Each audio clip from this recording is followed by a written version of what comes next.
USA ने अचानक से ईरान पर हमला कर दिया है और पूरी दुनिया स्तब्ध।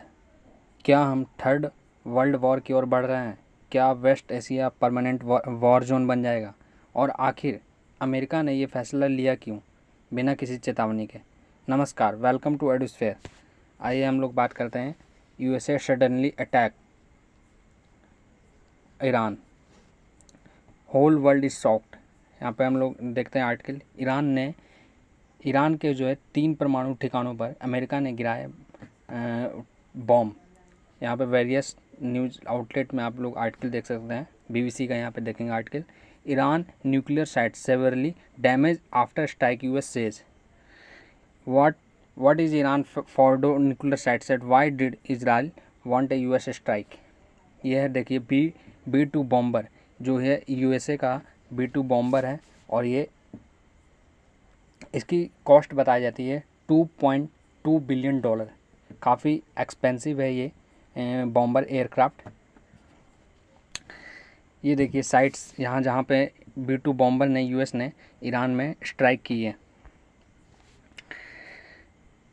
21 जून 2025 को अमेरिकी स्टेल्थ बॉम्बर ने ईरान के 3 प्रमुख मिलिट्री इंस्टॉलेशन पर अचानक से हमला कर दिया और ये हमला इतना प्रिसाइज और अनएक्सपेक्टेड था कि ईरानियन का जो एयर डिफेंस सिस्टम रिएक्ट भी नहीं कर पाया।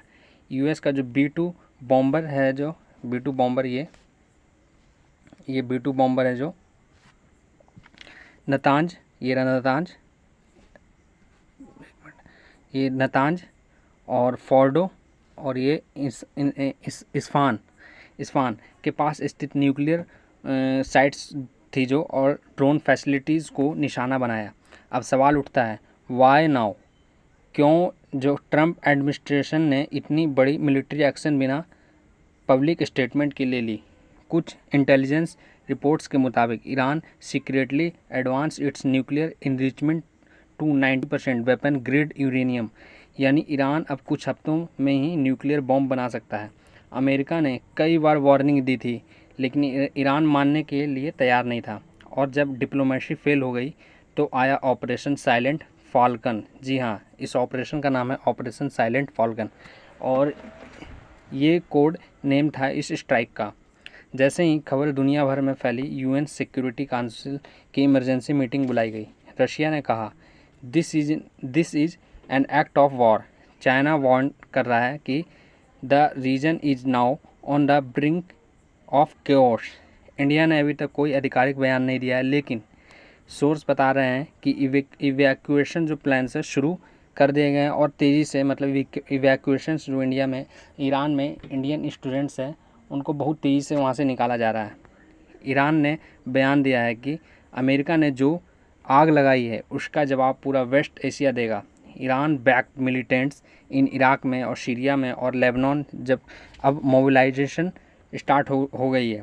हिजबुल्लाह ने इजराइल के नॉर्दर्न जो बॉर्डर पर एक्टिविटी बढ़ा दी है और तेहरान ने अपने मिसाइल डिफेंस को अलर्ट मोड पर डाल दिया है।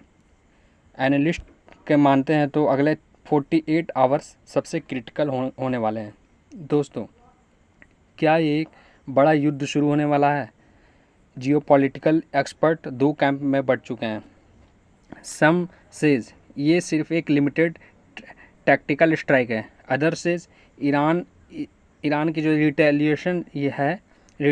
रिटेलिएशन से जो कि full fledged West Asia war बन सकता है, जिसमें इजराइल, सऊदी अरेबिया और इवेंचुअली रशिया, चाइना भी जुड़ सकते हैं। और अगर ऐसा हुआ तो दुनिया को ऑयल प्राइसेस, रेफ्यूजीज क्राइसिस और टेररिज्म की नई लहर का सामना करना पड़ेगा। अब सवाल उठता है, भारत क्या करेगा? इंडिया के लिए सिचुएशंस बहुत ही कॉम्प्लेक्स है। एक तरफ देखा जाए तो यूएस है जो इंडिया के स्ट्रेटजिक पार्टनर है, क्वाड डिफेंस डील्स वगैरह जो ट्रेड वगैरह देखता है, और दूसरी तरफ India imports a lot of oil. Iran हो गया और भी